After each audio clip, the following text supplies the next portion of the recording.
Hi guys, Dave Dog here, episode 6, season 5, Road to Glory for Bradford Park Avenue. First of all, we're going to look at a couple of transfers we brought in. 11th of December we brought in Jim Sims, a striker, poacher on attack, 3.5 star current ability, 5 star potential ability. Recently played for Accrington in League 2, 7 games, 1 goal in 24-25, 6.84, and just the 2 games last season for an average of 7. Not so good a scoring record, but I went on his attributes and his average ratings were good. He's not really played a lot of football, previously at Oldham and Hull, and we brought him in on a free transfer on £140 a week, 2-year contract, well, this year and next year. First 2 games he scored a goal in each game and an assist in one of them. The other signing just made in time for today's game is Tate Trusty. We've had to put him on a decent wage. We knocked him down from wanting to be a star player to be a squad player, but we've had to put him on £300 a week plus some added extras which mount up to quite a lot of money. Dribbling 12, his crossing's not brilliant, pace 15, 3 star, 4.5 star potential.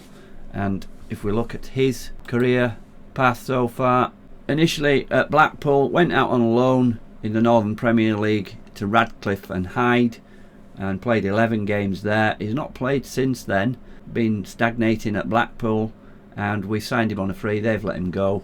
Bit of a punt really, but mainly for the pace and the dribbling. Good acceleration as well. An out and out left footer. Brought him for the bench really to come on and maybe make a difference later in the game. So maybe a bit overpaid there, but we need somebody on the attacking side of things. Let's have a look at the recent games.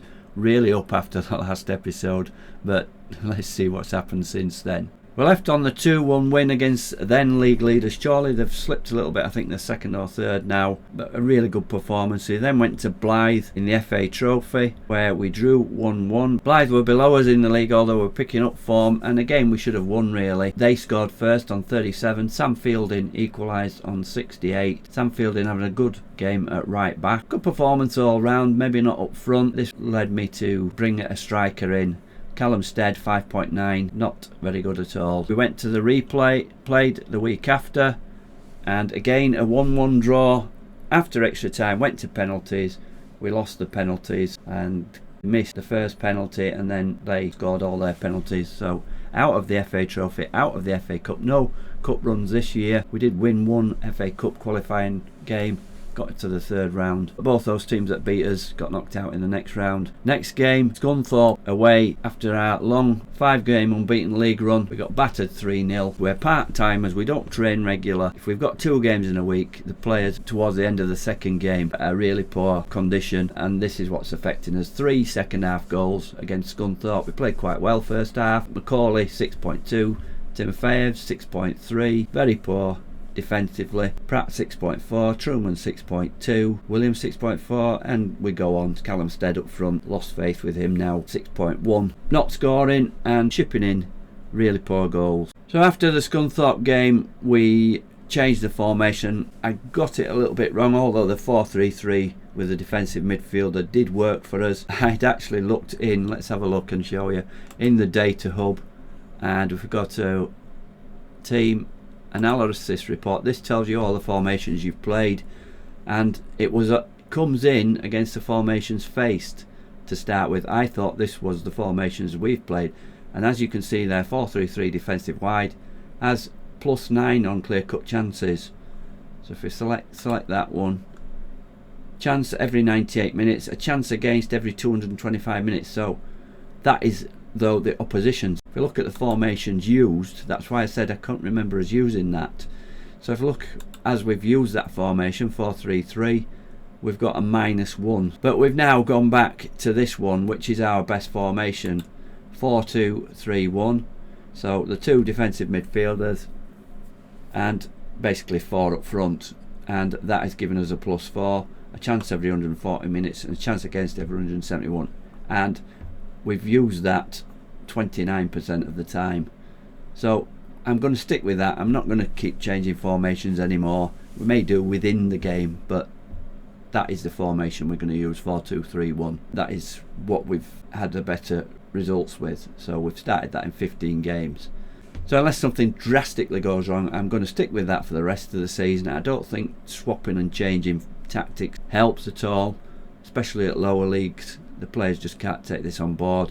We've also cut down on some of the instructions. It seems to have helped a little bit. 2-1 against Matlock. We initially changed to what was a 4-2-4 in that game. Not too bad. This is a game against Warrington, a friendly that I arranged. Basically, we got a couple of players in on trial, one of them being Sims and the other one being Sam Fishburn, another forward. Played all the players that weren't playing to give them games, along with Sam Fishburn, the trialist. He scored. We tried to sign Sam Fishburn, but he wanted too much money. He was wanting like £600 a week, which we just can't do. So then on to the next one, Needham Market, near the bottom of the league, and a game we should have been winning. The first game with a 4-2-3-1, the supposedly best results we've had with that formation. But we went into a lead, penalty from Fielding in first half injury time. Then Sims got his first goal on his debut. Then tiredness set in, and 2 goals in the second half from Needham Market after 50 and 78. So I was taking a point in a game we should really have won. As I say, I'm going to persevere with the 4-2-3-1. The next game, Leamington at home. Leamington were about 10th in the league, and we managed to beat them. 2 early goals. Second minute, Will Truman. Sims again, his second game, and them two linking up really well. Noah Ainsley Johnson, a superstar, it was saying in the scouting reports. He was on the bench. He came on and reduced the deficit after 74 minutes, but we held on. What helped with that one was the week between the games. When there's a week between the games, we don't do too badly. Fitness is a problem when we're getting these games, especially playing Saturday and Monday. So 3 points arrested the bad form. Then a disastrous game, this one. Marine at home on a Monday after the Leamington game. I don't have the squad where I can totally put a different team out. We had to put out our best team. Again, 2-0 up at half time. Callum Stead coming in on the right side, playing instead of Ngoy. He had a good game, 7.1, and Sam's from a corner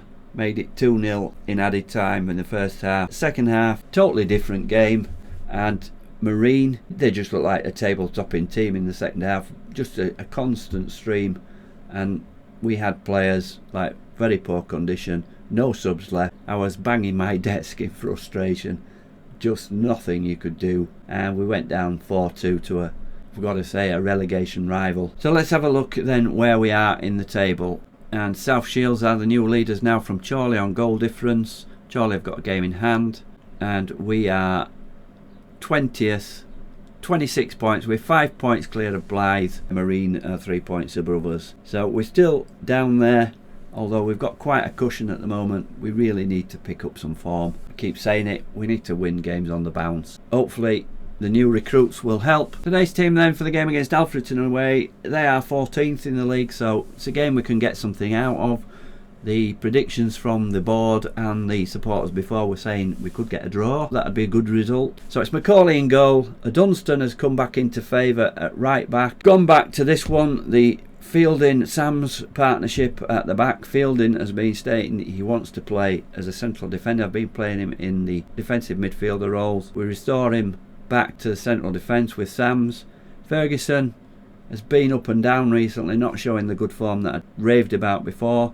He plays at fullback. Morris and Pratt will be our defensive midfielders. Up front, as I said, we brought Stead in on the right side instead of Ngoy. Ngoy's form was poor. Truman in the number 10 role and Skipper Lovick on the left. There's every chance that Tate Trusty will get on at some point to replace Lovick. Lovick's been fading away in games, and we've got our new striker Jim Sims up front. 2 goals in 3 games. We need him to add to that tally and start scoring 2 or 3 in games. It all depends on the chances we create. The XG we've been creating, even in the games we've won, has been low. So on the bench today we've got Brandon Barber. I put him on because we seem to play better defensively when Fielding plays with Sams and Barber is on the bench. Harding's had a couple of games recently, not done too bad. He's on the bench.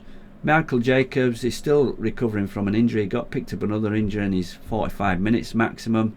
And Goy and Tate Trusty, our new signing, are the forward subs. So let's get into this game then and see if we can move up the table. I seem to say this every episode, and we've got to look look forward. Escaping relegation, it's probably good enough for the club.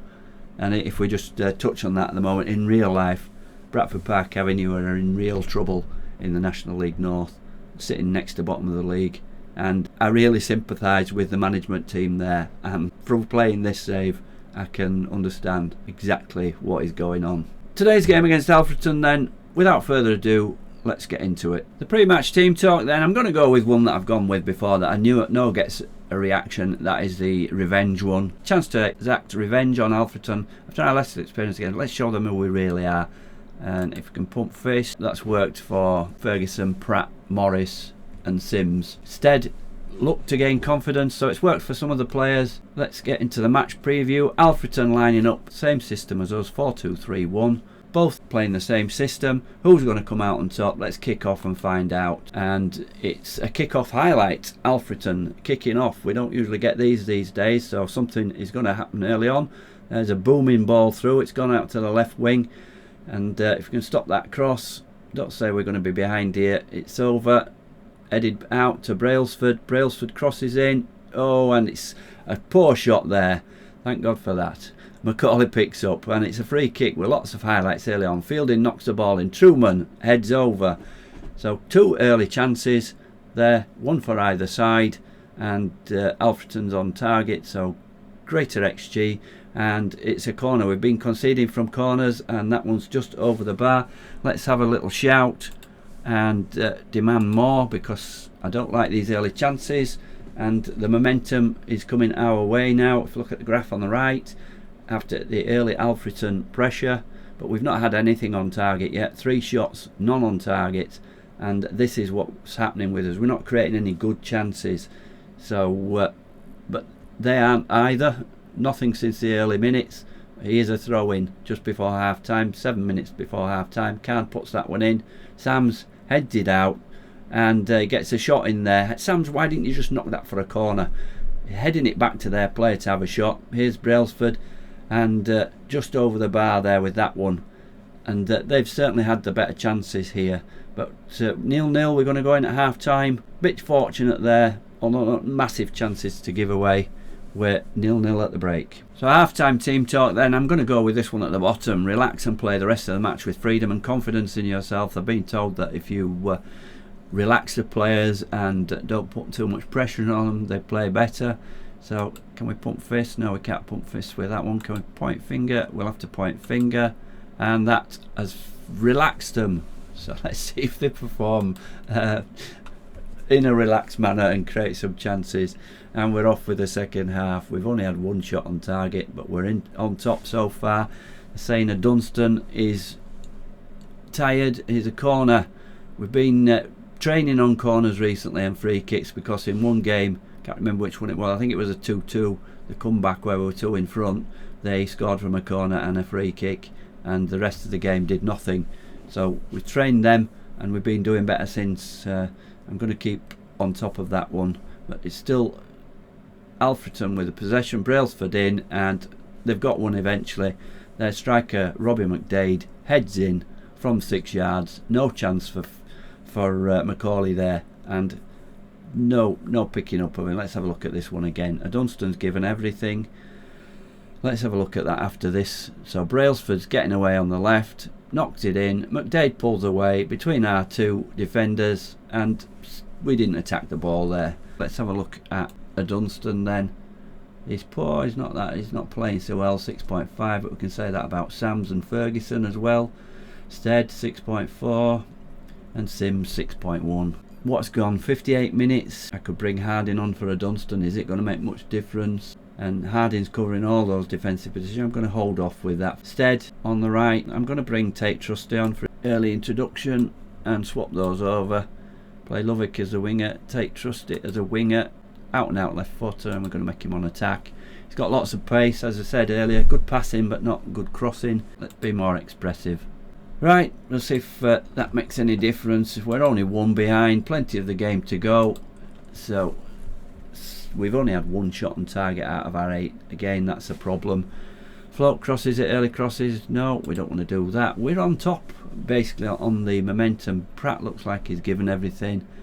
but it's running away and nothing's happening. We've got momentum, but we're not creating anything. Sims is struggling, not playing well. Let's sort out something. So Sims is down at 5.9. We haven't really got another striker. Truman can play up there. Let's move Truman up to play as a, where is it, deep line forward on attack. So he'll come back to his 10 position to try pick up the ball, and Goy can play as a 10. We'll put him in there. Attacking midfielder is better, and on attack we're going to go, instead of going cautious, we're going to go, let's go balanced. I don't want to go too far. Ferguson 6.3, Dunstan 6.3. Defence is poor marks, those to say we've only conceded 1. Shall we bring Harding on now? Let's bring him on for Dunstan. A third and final sub made, 80 minutes gone. Can we get a goal back in this? Let's go positive. And it's a throw into them. Are they going to score again here? Macaulay comes out and collects that one pretty easily. We've got 5 added minutes, 5 plus the added minutes. Long ball through, cleared by their defender. Ferguson heads, Trusty's on the ball, and not like that trusty boy. Oh, good tackle, and Goy there, he's getting stuck in. Pratt to Ferguson. Come on, boys. We want at least a draw out of this. Ferguson plays it into Pratt. Pratt seeming busy to say he's tired. Sams, that is absolute rubbish. And his passing is no good, that's why. They just belt it. And Goy, again, Truman's in behind this time though. Chips it in, and we've got an equaliser. Fred and Goy there, the provider. Truman, when he's played up front, Truman, he's scored quite regular. I'm thinking maybe we're going to have to play him up there. And Goy, we might have found a better position for him as a number 10. We'll see. We always think these things, and they don't come off. But it's 1-1. We've gone positive. Going to drop back now to balanced. We don't want to lose this game, this point we've got, and we're into added time. And I think that's a good point, really, considering we went behind and we came back. Substitute and Goy created the goal. Truman scored it. He gets the man of the match. And defensively we were poor. We only conceded 1 though, and as I say, overall a good result. That to say we only had 2 shots on target. We had lots of possession, but here is the problem. We're not creating enough to score enough goals. Normally we're conceding them. We're not good defensively either. So lots of problems as usual. Let's see where we are after that draw. We're still in 20th position, still 5 points above Blythe. They got a point at Kings Lynn. That's a good result for them. Kings Lynn in 6th position. I think we actually play Kings Lynn next. South Shields still at the top, but it's close. 3 teams on 47. Filed in 4th on 46. From 1st to 6th, only 4 points difference. We are fairly clear at the moment, but we've got to improve. As I say, just escaping relegation is not good enough for me. And the financial position is really poor. We were 242,000 in debt, and now 246, allowing us to spend wages that are well above what we're getting in gate receipts. Gates poor, around about 450. 453 for our last game against Marine. I know they're down at the bottom. 419 for the one before that, Leamington. 466 for Matlock, and Gates have dropped off drastically. 393 for our replay, 593 for Chorley. That was good performance and top of the league. Finances are what run football, as I mentioned in real life. Bradford Park Avenue really struggling, and we're struggling on here with the team's financial position and status in the game. Let's see where we're going to come back. I'm going to play a few games. It's getting a little bit boring, is this, just escaping relegation. Let's go right through to the end of February, shall we? And that's Blythe at home. No, come back for that one. Blythe just below us in the league. We'll come back for that one end of February, so I'm going to play through all January, all February. So if you've enjoyed this episode, please leave me a like, and as I've said before, comment, and hope to see you next time, where maybe we'll have a little bit better news than we're just out of the relegation zone. Thanks very much for now. Dave Dog, goodbye.